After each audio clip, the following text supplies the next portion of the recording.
Sejam bem-vindos para mais um vídeo e para mais uma apresentação de um livro, e hoje vamos falar sobre o livro de John Stuart Mill, As Dificuldades do Socialismo e outros escritos sobre a liberdade, com a tradução, introdução e notas de Pedro Galvão, um livro que foi, de facto, escrito, portanto, pelo autor que viveu no século XIX, portanto, John Stuart Mill, que nasce em 1806 e morre em 1873, foi um filósofo economista inglês, defensor do liberalismo económico e do utilitarismo, que se reivindica das ideias de Bentham, o utilitarismo e o liberalismo. Este autor que faz aqui uma obra muito interessante, editado mais uma vez, pelas edições 70, e que faz aqui um trabalho muito, mas mesmo muito interessante. Porquê? Porque, de facto, quando nós analisamos e estudamos quais são os fundamentos principais do socialismo, como já vimos num vídeo que fiz sobre a história do pensamento político, que há pelo menos 9 tipos de socialismos, não é? De Marcel Perelot, portanto, a história das ideias políticas, e que o socialismo tem, digamos assim, várias famílias, e que é muito difícil de resumir as ideias principais, embora há algumas, digamos assim, áreas políticas que o socialismo é único na sua forma de ser, e vamos aqui analisar, de facto, as dificuldades e até as próprias contradições económicas e também políticas do próprio socialismo, visto por John Stuart Mill, que era um liberal, não é? Mas que faz aqui uma análise muito interessante. E, meus amigos, o socialismo é uma doutrina política que basicamente vai nascer, digamos assim, no século XIX, não é? Com as ideias de Saint-Simon e Sismondi. Depois, alguns autores como Robert Owen e Charles Fourier, que vão criar vários tipos ou famílias dentro do socialismo. E aqui Mill vai falar de 2 tipos de socialismo. O socialismo marxista, não é? Científico, digamos assim, que é o marxista, e o socialismo que aqui, portanto, John Stuart Mill fala, é aquele mais socialista, mais cooperativista, mais dentro da área de Charles Fourier, principalmente Charles Fourier, um bocadinho de Robert Owen também, e vai fazer aqui essa diferença entre esses 2 tipos de socialismos, que são muito diferentes, mas que vai mostrar também as contradições do socialismo. E nós, com base no livro, vamos depois, na parte final do vídeo, fazer também uma análise sobre o que de facto consiste o socialismo em termos económicos. E, meus amigos, podemos já dizer que um dos principais traços do socialismo é a direção e o controlo, digamos assim, o planeamento da economia. É uma direção central, digamos assim, ou seja, há um poder central, e esse poder vai dirigir a economia. Esse poder, que será, neste caso, um governo que está à frente do Estado, de um país, não é? Vai ter então os plenos poderes para dirigir, ou seja, é uma direção de planeamento central, que é assim que é definido em termos de ciência política e em termos de ciência económica. E, muito bem, aqui a análise que John Stuart Mill vai fazer em relação ao socialismo, ele vai vai expor, digamos assim, as contradições, as dificuldades e as incoerências do próprio sistema socialista. E, meus amigos, nós podemos ver, e de facto a própria história o prova, países socialistas são países que normalmente, em termos económicos, não são bem-sucedidos. Nós temos a prova, se fizermos uma análise pelos países à volta do mundo, não é? Nós vemos que os países mais atrasados, em termos económicos, são de facto países que têm sistemas socialistas. Ou seja, o sistema socialista de planeamento central e de redistribuição da riqueza, normalmente, o que é que acontece? Estes tipos de governos, de sistemas, normalmente nestes países atrasa a economia e a produção, principalmente no domínio da produção em termos económicos. Então podemos dizer que um país que tenha tido durante muitos anos o socialismo em termos de ideologia, na sua governação, em termos económicos e em termos políticos, normalmente estes países são mais atrasados em termos económicos. E nós temos visto Portugal, a cada ano que passa, desce no ranking dos países mais pobres, não é? O ranking que é todos os anos que é feito, e nós vemos que Portugal está a descer cada vez mais, sendo ultrapassados até pelos países do leste, cada vez mais. E vemos porquê. Porque, e nós vamos ver isso com base no livro de John Stuart Mill, vemos perfeitamente que a direção central de planeamento, tanto no comunismo mais duro como no socialismo mais, digamos assim, mais tributário ou parlamentar também, que é um pouco o nosso socialismo aqui em Portugal, normalmente não é um sistema de produção.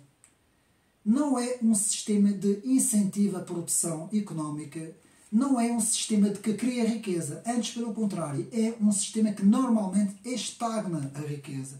E nós vamos ver isso aqui no livro de John Stuart Mill, que aqui faz uma crítica mais ao comunismo, digamos assim, ao socialismo científico, e também um pouco, também como vamos ver, ao próprio Charles Fourier, e alguns autores também que nós vamos ver ao longo da análise deste trabalho. E vamos ver aqui na página 27, lemos uma pequena definição que John Stuart Mill vai dar aqui para a introduzir no seu trabalho.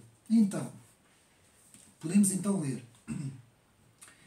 São deste género os sistemas de Robert Owen ou de Charles Fourier, como eu disse na introdução, e, de um modo geral, dos socialistas mais ponderados e filosóficos. Aos de outra classe podemos chamar socialistas revolucionários, que é o socialismo científico, não é? Que é o socialismo marxista. Estes, que são um produto mais do continente do que da Grã-Bretanha, têm em vista uma viragem muito mais ousada, mais radical. O seu esquema é a gestão de todos os recursos produtivos de um país por uma autoridade central, Direção Central de Planeamento.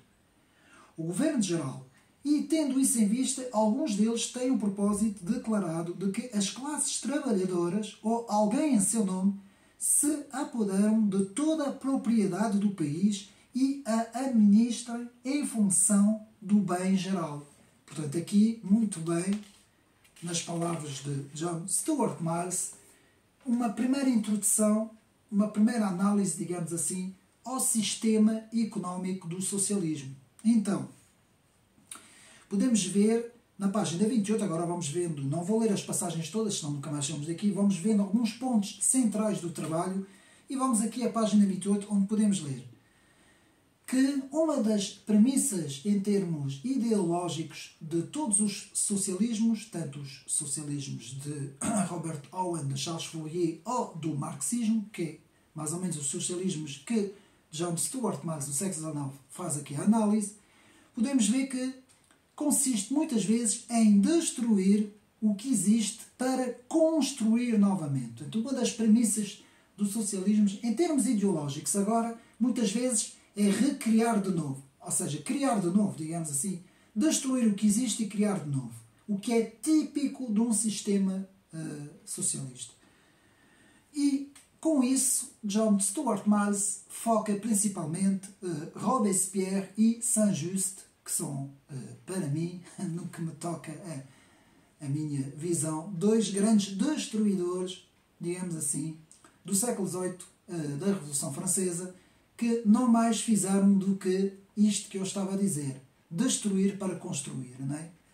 Então, na página 39, muito bem, John Stuart Mill fala do comunismo, que não tem nenhuma vantagem sobre outros sistemas económicos, fazendo a comparação, nesta altura, com alguns escritos de Adam Smith e de David Ricardo sobre os conceitos de criação de riqueza, não é? no capitalismo. Então, depois podemos ver na página 42, prosseguindo, não é? No socialismo, o preguiçoso merece tanto como aquele que se esforça. Também uma das, digamos assim, análises que faz aqui Miles, muito bem visto, no sentido de redistribuição da riqueza, que muitas vezes é feito numa ideia de que todos devem ter o mesmo, independentemente de quem se esforça ou não, não é? O que é, mais uma vez, um erro típico do socialismo e típico, muitas vezes, de países que têm atrasos económicos, não é? Então, no socialismo, a educação tem de ser coletiva, na página 41, e não individual, nos diz Miles. A visão da ideia socialista é uma educação que tem em vista um sistema coletivo e não um sistema individual, o que também aqui mostra plenamente digamos assim, as dificuldades do socialismo, não é? Porque aqui nós estamos a ver as dificuldades, as incongruências, digamos assim, do sistema socialista. Então, no sistema comunista, podemos dizer que a vida privada fica no domínio da autoridade pública, ou seja, praticamente é a autoridade pública que comanda no domínio privado, não é? Aqui mais uma análise interessante de Miles sobre, portanto, o domínio público e o domínio privado, não é? Na página 45, John Stuart Mill vai fazer a análise do sistema de Charles Fourier, que eu aqui não vou desenvolver. Porquê? Porque eu tenho um vídeo que fala só sobre isso. Aliás, foi o último vídeo, salvo erro, número 5, da História das Ideias de Marcel Perelot, mais uma vez eu faço aqui a referência, e que muito bem explica os vários tipos de socialismos. E vamos ver agora, na página 47, a Utopia Socialista, mais um escrito de John Stuart Mill, muito interessante, uma passagem que nós agora vamos aqui ler. Independentemente de tudo o que se considere sobre a injustiça para os presentes proprietários, a própria ideia de conduzir toda a economia de um país, dirigindo-a a partir de um só centro, é tão obviamente quimérica que ninguém se atreve a propor um modo de a concretizar. E dificilmente se poderá duvidar de que os socialistas revolucionários, se atingissem o seu objetivo imediato e ficassem efetivamente com a propriedade inteira do país ao seu dispor, não encontrariam um modo praticável de exercer o seu poder sobre ela, que não o de dividir em porções, confiante cada uma delas a administração de uma pequena comunidade socialista. Portanto, aqui vemos muito bem esta história de redistribuição, de ter a direção completa em termos de planear a economia, não é? E também a questão sobre a dividir as porções, ou seja, ter a administração da redistribuição. Vemos aqui muito bem, aqui já, portanto, no século XIX, como John Stuart Mill faz aqui uma análise muito interessante sobre o socialismo, não é? Então, podemos continuar com, aqui na página 48, vemos as contradições e os próprios ódios, como diz o autor, dos revolucionários, não é? Vamos passar isto. Depois, na página 48, vemos o Estado só se pode tornar o grande Leviatã. O Leviatã, aqui fazendo uma referência a Thomas Hobbes, não é? Na página 48 e na página 49.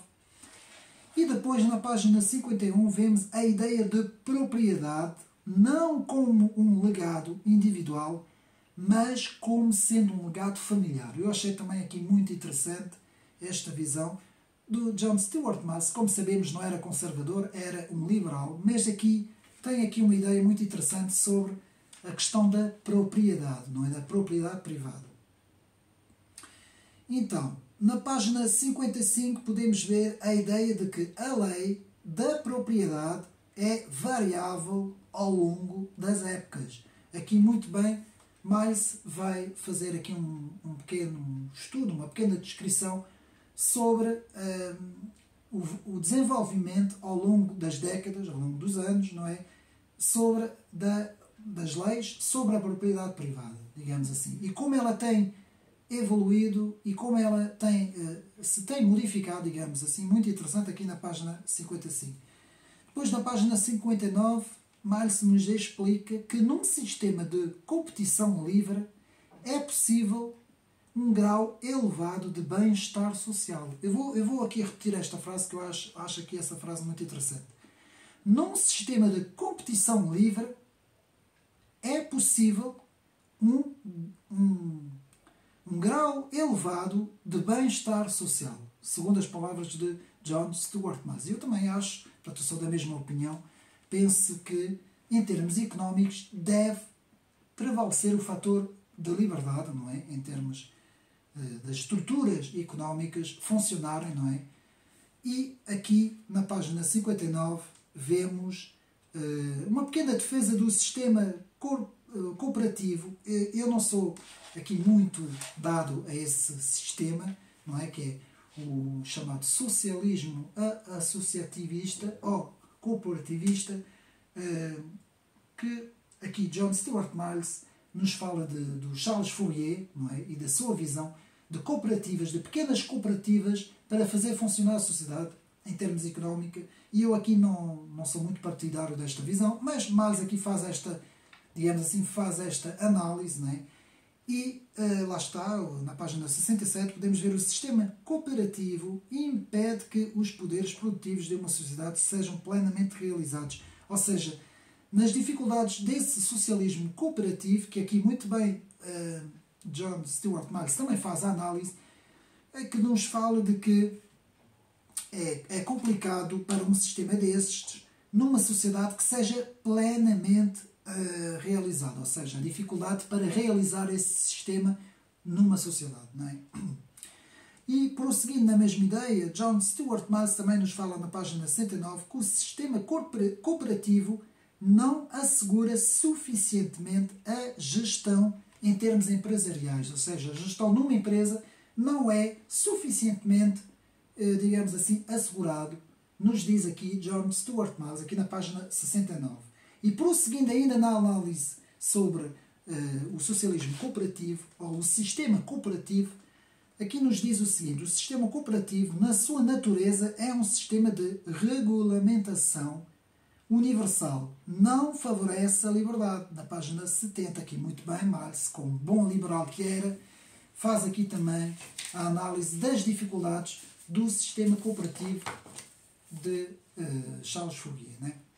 Então, o conceito de civilização, aqui agora passando para a análise da civilização, que há várias partes, vários capítulos aqui, aliás eu posso, para facilitar, posso aqui dizer, portanto temos as dificuldades do socialismo, o discurso sobre o sistema cooperativo, que é o que agora nós estamos a ver, depois temos a análise sobre a civilização, depois a análise sobre a propriedade privada, vamos também ver isso, depois a análise sobre os fundamentos e os limites do laissez-faire, e depois, por fim, uma análise muito interessante sobre a centralização, ou seja, um poder de direção central. E é aqui mesmo que nós vamos depois, no fim, nos ater um bocadinho mais. E então, podemos então ver aqui portanto, o que é civilização, a definição, na página 81. Bom, eu até posso ler, página 81, vamos então ver o que Mill entende por civilização, nas suas palavras. Consequentemente, dizemos que um povo é civilizado quando as estruturas sociais para proteger a pessoa e a propriedade dos seus membros estão suficientemente aperfeiçoadas para manter a paz entre eles. Isto é, para induzir o grosso da população a confiar a sua segurança, sobretudo às estruturas sociais, e a renunciar, geralmente em circunstâncias comuns, à defesa dos seus interesses, agressiva ou defensivamente, através da força ou coragens individuais. Bom, isto, análise de Miles, não é que eu concordo plenamente com isto, mas é interessante ver aqui o que Miles pensa então sobre o conceito da civilização. Depois, na página 82, temos a importância da segurança da propriedade privada. Também achei aqui muito interessante, porque Miles faz aqui uma defesa grande da propriedade privada. E aqui na página 83 vemos a análise de que a classe média forte normalmente prefaz uma sociedade forte também, uma sociedade boa, onde as pessoas têm um nível de vida alto, não é? Um bom nível de vida, digamos assim, tendo a sua classe média bastante forte. E nós vemos isso, que é muito interessante agora, a termos aqui este ponto, é que normalmente numa sociedade socialista, normalmente as classes médias são muito enfraquecidas. Aliás, até atrevo-me a dizer que num sistema socialista a classe média é quase destruída, não é? Porque temos uma ênfase à classe baixa, em termos de, como é que podemos dizer, temos um sistema de redistribuição e apoio social muito grande à classe baixa. Temos as elites na classe alta, não é? Que normalmente, principalmente as elites ligadas à função, as altas elites ligadas à função pública, que normalmente elas são beneficiadas, não é? No sistema socialista, e também, normalmente, os quadros do partido, não é? Isso vemos principalmente no socialismo científico.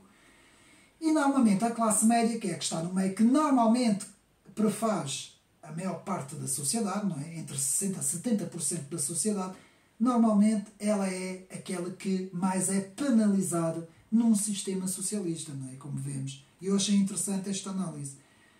Depois, aqui na página 87, vemos a importância da disciplina e dos deveres, não é? Aqui no campo, mais no campo moral. Aqui mais se nos fala também da importância dos princípios e dos valores, não é?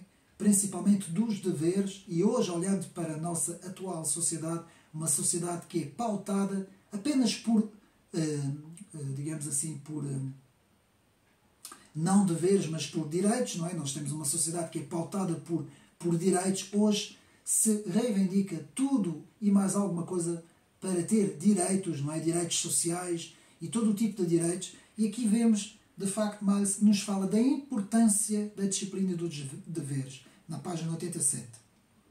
E depois aqui vemos, interessante também esta passagem na página 91, de o triunfo da democracia. Vou ler aqui esta passagem para nós vermos. O triunfo da democracia. O triunfo da democracia, ou por outras palavras, do governo da opinião pública, não depende de um indivíduo ou de um grupo de indivíduos julgar que esta deve triunfar, mas sim depende das leis naturais do progresso, da riqueza, da difusão da leitura e dos avanços dos instrumentos de comunicação humana. Aqui vemos que Miles tem uma preocupação muito grande em termos das pessoas terem um nível grande de literacia também, não é? Em termos de literatura, de leitura, de conhecimento, ou seja, terem um padrão alto de aprendizado, principalmente aprendizado escolar, não é? E académico. E isto é importantíssimo numa sociedade para o bem-estar e o bom funcionamento de uma sociedade.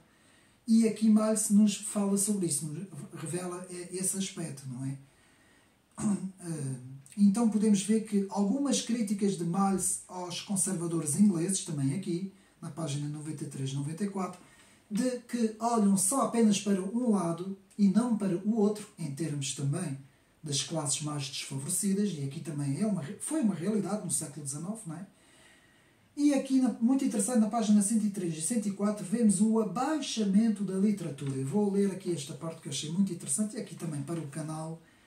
O abaixamento da literatura, e vamos ler então, e podemos ler o seguinte. A literatura sofreu mais do que qualquer outra produção humana com esta doença comum.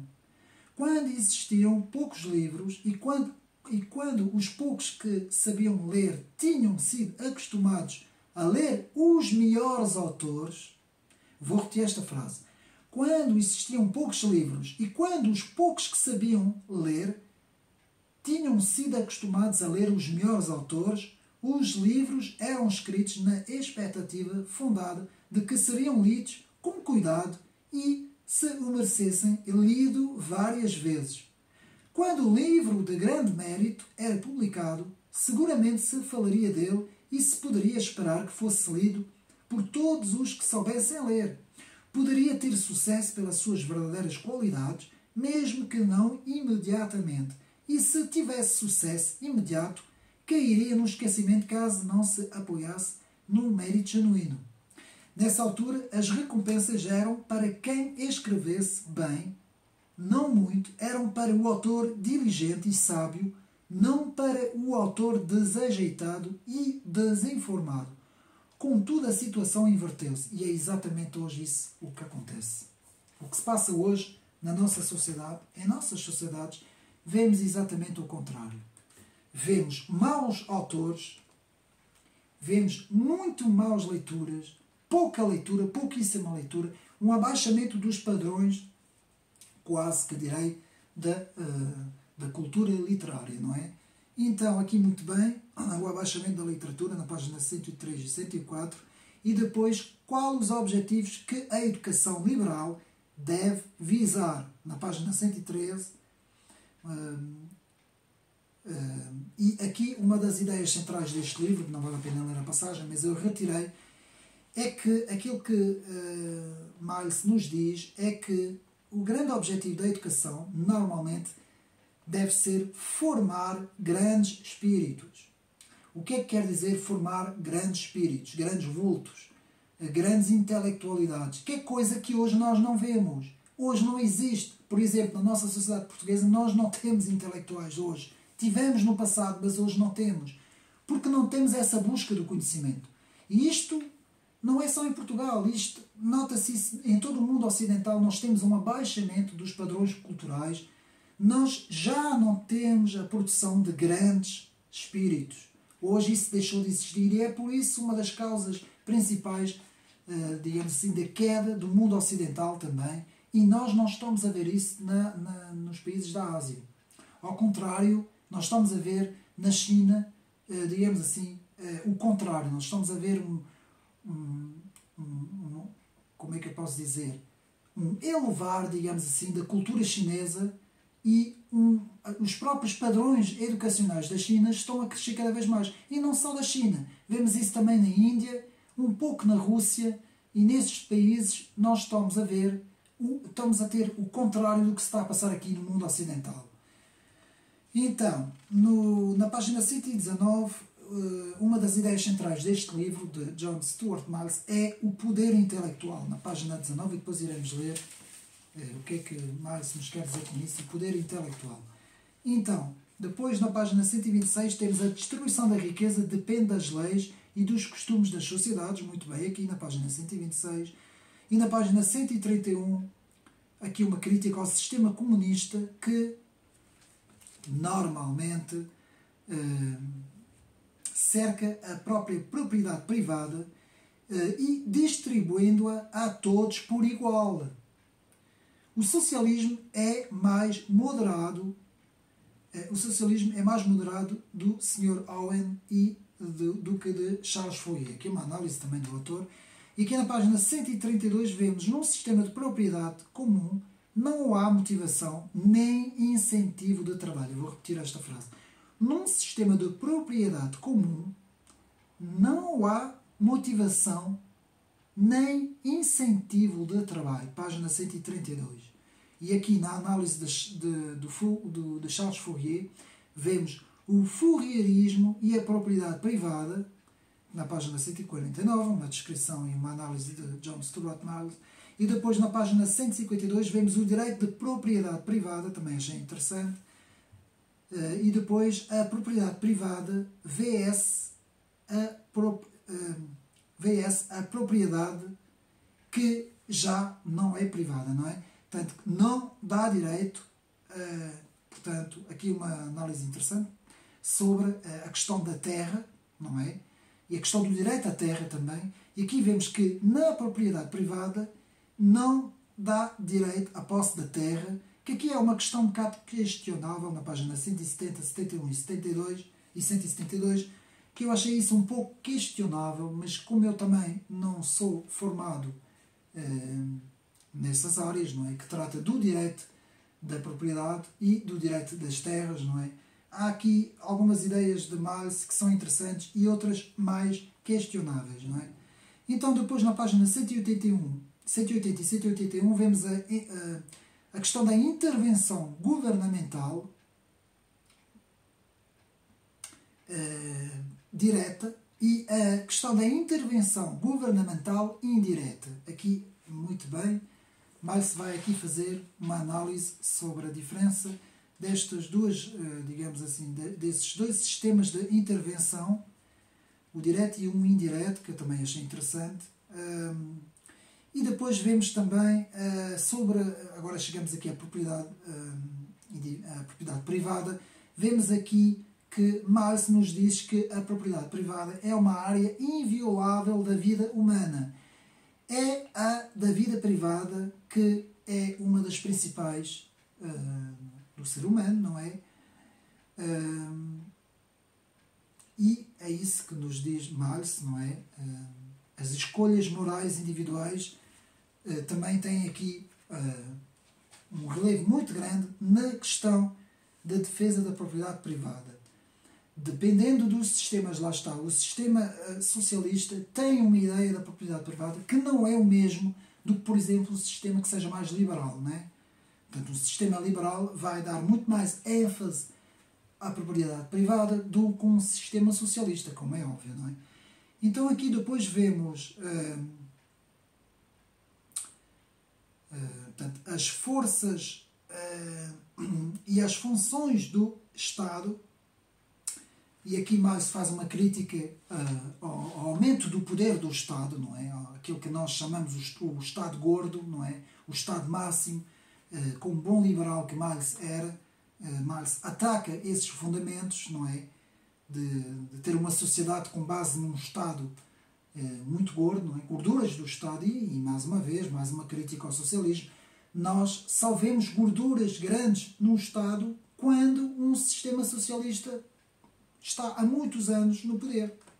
Nós temos aqui o caso de Portugal. Portugal é um país muito semelhante àqueles países da América Latina, da América do Sul, aqueles países que tiveram um cariz socialista muito grande durante muitos anos, não é?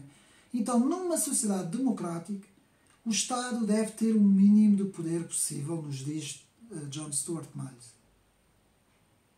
O que não é o caso num sistema socialista, página 185. Uma máquina pesada de alta função pública e burocrática enfraquece os alicerces principais e produtivos de uma sociedade. Meus amigos, eu não estou a dizer aqui nada de novo. Quem percebe minimamente de economia e de política sabe muito bem o que é que eu estou a dizer. Os nossos amigos socialistas e os nossos amigos da esquerda é que continuam com esta visão de que o socialismo é que é o sistema certo, não é? O sistema certo para poder dirigir, digamos assim, a política e a economia de uma nação, não é? E muitas vezes nós vemos que é muitas vezes o desconhecimento do público, meus amigos. Porque muitas vezes as pessoas votam nos partidos sem saber sequer quais são as bases, tanto as bases políticas como económicas que os partidos defendem, não é?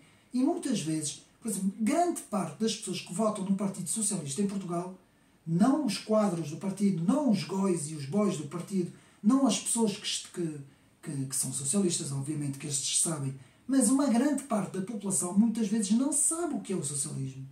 Eles não sabem, eles veem, olha, o tipo é porreiro, sorri, diz que está tudo bem, não é? Como António Costa. E pronto, nós temos confiança e tal, vamos votar na pessoa sem saber que é justamente essa pessoa e o sistema do seu partido que está a enfraquecer o país. E, meus amigos, fazendo aqui uma análise lógica, Quantos ministros já se demitiram, não é? Neste governo, coisa que nunca se viu em toda a história de Portugal. Meus amigos, podem procurar em toda a história, até naquele período que nós temos logo a seguir a implementação da República em 1910, quase até 1926, todos esses anos foram anos de convulsões sociais, foram anos em que regimes caíam, em partidos políticos subiam, troca de governos, e em termos económicos foi uma instabilidade. Para mim foi uma das maiores instabilidades que houve,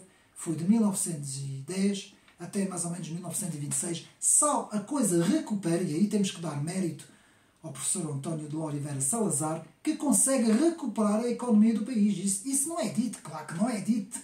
Claro que ninguém diz isso na comunicação social. Mas é uma realidade, meus amigos. E porquê? Porque a maior parte desses sistemas, que eram sistemas republicanos e que eram sistemas socialistas, avant la lettre, como eu costumo dizer, não é? E que puseram o país na penúria, meus amigos. Isso é uma realidade. E ainda hoje, quem compreende e quem percebe minimamente de economia sabe o que eu estou a dizer. O problema é que há muito pouca gente que percebe. Então, e por isso daí a importância da leitura dos trabalhos, das obras, não é? Então, portanto, uma máquina pesada, de alta função, pública e burocrática, normalmente enfraquece os alicerces de uma sociedade. Muito bem, página 188. Mas uma boa cultura da educação difundida por toda a sociedade. John Stuart Mill também era adepto de que os padrões culturais deviam ser altos e devem ser altos numa sociedade, não é? Estamos quase a chegar ao fim, então depois podemos ver na página 193, restringir ao máximo a intervenção de uma autoridade pública nos assuntos de uma comunidade. Eu também acho, sou muito também desta... Aliás, eu antes de ser conservador eu era liberal. Eu tinha uma pequena asa liberal. Depois eu enverdei mais pelo conservadorismo, derivado a outras questões que não vou aqui falar. Mas, meus amigos, quando nós falamos no liberalismo clássico, eu não estou a falar da evolução do liberalismo no século XX, que hoje até eu denomino de pós-liberalismo, que é o liberalismo pós-moderno, digamos assim, mais especificamente. Que nós podemos ver isso, por exemplo, na iniciativa liberal, não é? Não é nada disso que eu defendo, atenção. Eu defendo o liberalismo clássico, de Benjamin Constant, dos primeiros grandes académicos teóricos, digamos assim, como Adam Smith, que formularam ideias interessantes, e esses liberais eram ainda muito conservadores, meus amigos. Então, aqui, na página 201, nenhum governo deve reclamar-se de dirigente da educação e ter o seu monopólio. Bom, isto aqui é a parte da educação que Marx está aqui a analisar. Isto aqui meus amigos, desculpem lá, mas isto aqui é uma chega aqui àquilo que se passa em Portugal, não é? E a própria Constituição Portuguesa o diz muito bem, não é? Portanto, nenhum partido político, nenhuma ideologia política, ninguém pode ter o monopólio da direção da educação. A educação deve ser independente, plural, independente, livre, há várias opiniões, deve ser ensinado currículos, em termos de currículos, devem ser ensinados várias perspectivas, não é? Em várias áreas, não é? E nunca deve haver uma ideologia a comandar, digamos assim, a educação, não é? O meio educacional. Aliás, a palavra Ministério da Educação nem sequer devia existir. Porque Ministério é a mesma coisa que eu dizer Ministério da Verdade, não é? Do George Orwell, do livro 1984, não é? Quanto mais poderíamos dizer, portanto, quanto mais poderia ser, digamos assim, o sistema de ensino, digamos assim, o próprio Ministério. Não gosto muito nem da palavra educação, nem da palavra de Ministério. Portanto, são duas palavras que eu não gosto. Educação, eu penso que a educação é algo que é dado às crianças e aos adolescentes pelos próprios pais, enquanto que o ensino é algo que é ministrado em sala de aula, não é? Então eu acho que era muito mais inteligente se falar num sistema de ensino, numa organização sobre o ensino, ou algo do género, agora não me vem aqui à cabeça, do que o Ministério da Educação. Isto realmente soa mesmo rígido, soa mesmo a socialista, soa mesmo a quem quer dirigir as coisas ideologicamente, não é? E é o que nós vemos, não é? Então, continuando, um governo de direção central é contraprodutivo. Página 243, isto já nós vimos. E aqui uma crítica ao mal do sistema francês, que foi durante muitos séculos, muitos anos, de cariz centralizado. E é verdade, meus amigos. Um dos exemplos, a França foi um dos exemplos. Desde Napoleão, desde as reformas de Napoleão, vemos perfeitamente essa centralização que existe em França, não é? Então, o Estado como regulador, e que ainda hoje existe em França, não é? O Estado como regulador, não como controlador. Muito interessante aqui esta frase, página 260. O Estado como regulador e não como controlador. Depois aqui a ideia central, a ICT do texto, que é para mim a principal, a não interferência do Estado. Vamos ler aqui 261, 262. Portanto, eu antes, há aqui uma parte que eu não li, sobre o poder intelectual, da página 119, que eu devia ter lido, que nos diz também: o próprio alicerce de uma educação que se visa formar grandes espíritos tem de ser o reconhecimento do princípio de que o objetivo é gerar a maior quantidade possível de poder intelectual, bem como inspirar o mais intenso amor à verdade, e isto sem a menor preocupação com os resultados que o exercício desse poder poderá produzir, ainda que leve o estudante a ter opiniões diametralmente opostas à dos seus professores. Meus amigos, desculpem lá. Aqui quando diz, e isto sem a menor preocupação com os resultados, é exatamente o contrário que acontece hoje. Hoje é uma cambada de iletrados, uma cambada de ninguém sabe nada, toda a gente, digamos assim, toda a gente progride, não é? Toda a gente vai progredir sem saber absolutamente nada, porque o que interessa são as estatísticas, não é? Hoje o que interessa é ter o máximo de estudantes possíveis que não reprovem, não é? E isso é típico de um sistema socialista. Aliás, eu direi que o sistema da União Europeia, não é? Da própria Comissão, é muito ele ancrado nesta visão socialista, não é? Aliás, para mim, dizem que a União Europeia é neoliberal. Eu não vejo nesse aspecto, só se for em termos económicos, porque em termos sociais a União Europeia é um autêntico antro de socialismo mesmo. É mesmo, para mim, é mesmo um antro socialista mesmo. Então vamos aqui ver, então, aqui na página que eu queria ler, que é a página 260 e 61 e 62, que é a não interferência do Estado. Então vamos ler. Vamos ler o que é que John Stuart Mill nos diz aqui. O Estado não deve interferir no pensamento nem na sua livre expressão. Pode ser preciso regulamentar alguns meros modos de expressão, como o teatro, os clubes, as reuniões públicas. Estamos a falar no século XIX, meus amigos. Mas só aqueles que o pensamento possa dispensar. A imprensa tem de ser livre. Vou repetir. A imprensa tem de ser livre, que é o contrário que nós vemos aqui em Portugal. Tem tudo menos livre.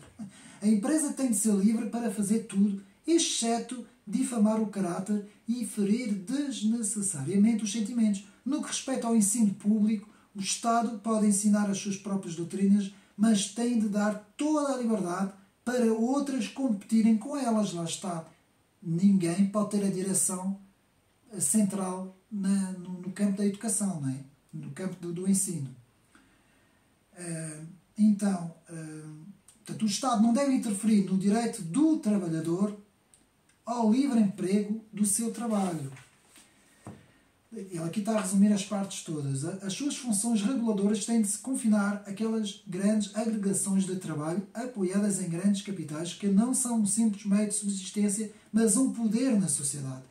E em todas as coisas o Estado, não menos do que os indivíduos, tem de respeitar a lei moral, tem de considerar sagrados os direitos da propriedade privada. Aqui está o resumo de todo o trabalho. Eu vou novamente, porque eu penso que este seja o resumo do trabalho, vou novamente ler esta passagem, meus amigos, que é importantíssima. que diz assim: o Estado não deve interferir no pensamento nem na sua livre expressão.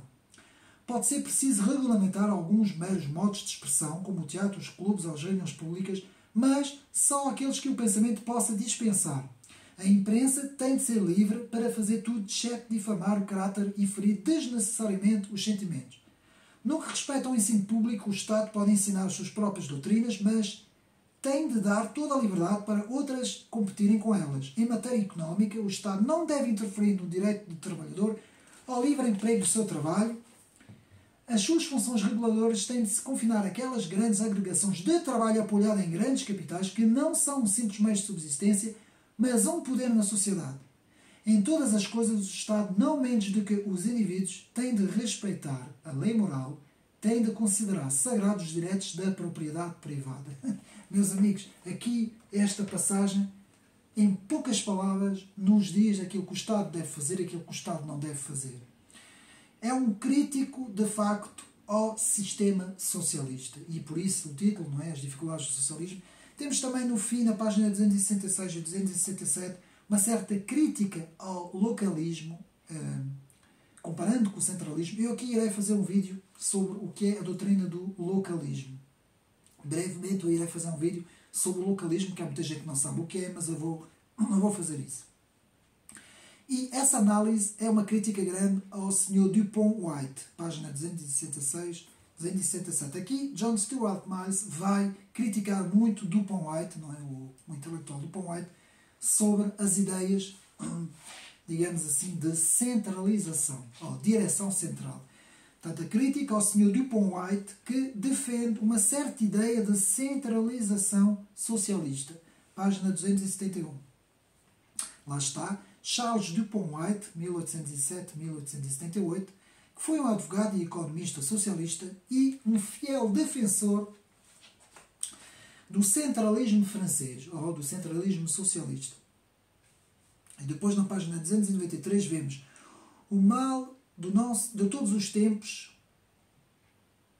é, de facto, o governamentalismo imperial, muito ao modo do socialismo, página 293. Bom, eu também concordo com este final, não é? Um certo governamentalismo centralista ao modo socialista, que tem de facto, tem estado presente em muitos países na Europa, não é? Em Portugal, principalmente Espanha também, mas Portugal, França também, mas que no norte da Europa e nos Estados Unidos não vemos isso, não, ao longo dos anos, isso não foi de facto o que aconteceu nesses países, não é?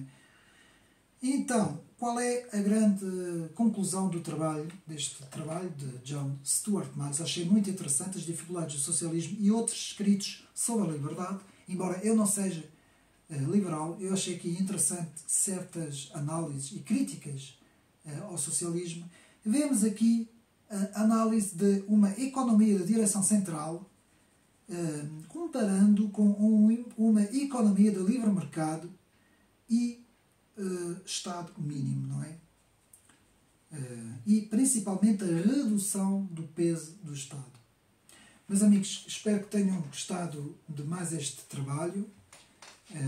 É um livro que vale a pena comprar, está à venda, não é? As edições 70 têm feito aqui muito bom trabalho, têm editado muita coisa boa, e mais uma vez espero que tenham gostado de mais este vídeo. Despeço-me aqui dos meus amigos, e o próximo vídeo vai ser um vídeo muito importante, meus amigos. Eu vou falar do grande trabalho de Pascal Bernardin, o francês Pascal Bernardin, e o seu fantástico trabalho Maquiavel, Pedagogo. É um livro imprescindível, principalmente para todos os conservadores, no campo conservador, um livro que o próprio professor Olavo de Carvalho falava muito. Portanto, não percam o próximo vídeo sobre o livro de Pascal Bernardin, Maquiavel, Pedagogo. Meus amigos, despeço-me, um abraço e até uma próxima.